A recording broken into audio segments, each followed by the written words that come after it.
इस प्रक्रिया के बाद जो काइलोमाइक्रॉन्स बनते हैं, जो कि फैट ग्लोब्यूल्स होते हैं, जिनमें इन फैट मॉलिक्यूल्स का ट्रांसपोर्टेशन शुरू होता है, जिसमें ट्राइग्लिसरॉल्स कैरी होते हैं। काइलोमाइक्रॉन्स एक तरह से आप समझ सकते हैं वो ट्रांसपोर्ट व्हीकल है जो आपके पोर्ट ऑफ एंट्री यानी आपके स्टमक से लेके आपके टिश्यूज तक इन फैट मॉलिक्यूल्स को या इन फ्री फैटी एसिड्स को पहुंचाने का काम करते हैं। इन काइलोमाइक्रॉन्स में से जब ब्रेकडाउन होता है तो फ्री फैटी एसिड्स रिलीज होते हैं, यानी अगर आप ओवरऑल स्ट्रक्चर में देखें तो एक ग्लिसरॉल मॉलिक्यूल के साथ आपको 3 फैटी एसिड्स के मॉलिक्यूल्स अटैच्ड होते हैं, और जब इनका रिलीज होता है तो ये फ्री फैटी एसिड्स आपकी बॉडी में, आपके टिश्यूज में एब्जॉर्ब या ट्रांसपोर्ट या एब्जॉर्ब होने के लिए तैयार होते हैं। अब अगर आपने पिछले हमारे कुछ एपिसोड्स देखे हों तो आप शायद जानते होंगे कि आपकी बॉडी सिर्फ 2 स्टेट में होती है, एनाबॉलिक स्टेट और कैटाबॉलिक स्टेट।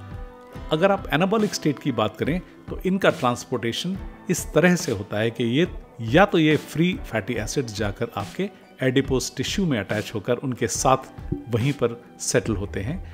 या फिर आपके लिवर में एंटर करते हैं, और जब एक्सेसिव क्वांटिटी में अगर वो आपके लिवर में एंटर करने लगते हैं तब जाकर आपको फैटी लिवर जैसी समस्याओं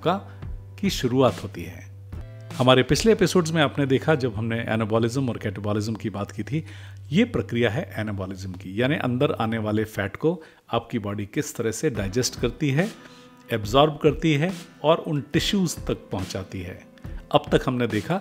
कि आपकी बॉडी में आने वाला फैट पहले ब्रेक डाउन होता है, उसके बाद डाइजेस्ट और एब्जॉर्ब होता है और उन जगहों पर जाता है जहां पर उसको जाने की आवश्यकता होती है या जहां पर उसके डिपोजिशन की साइट है। ये आम धारणा थी कि आप सिर्फ खाने के बाद अपनी एडिपोसिटी को बढ़ा सकते हैं, लेकिन रीसेंट रिसर्च स्टडीज ये बताती हैं कि माइटोसिस की प्रोसेस से ये आपके जो एडिपोस टिश्यूज हैं उनके सेल्स भी मल्टीप्लाई हो सकते हैं अपने स्वयं के दम पर। यानी आप तो जो जमा कर रहे हैं वो तो जमा कर ही सकते हैं, लेकिन आपके सेल्स भी मल्टीप्लाई करके यूजुअली आपके वेट को या आपकी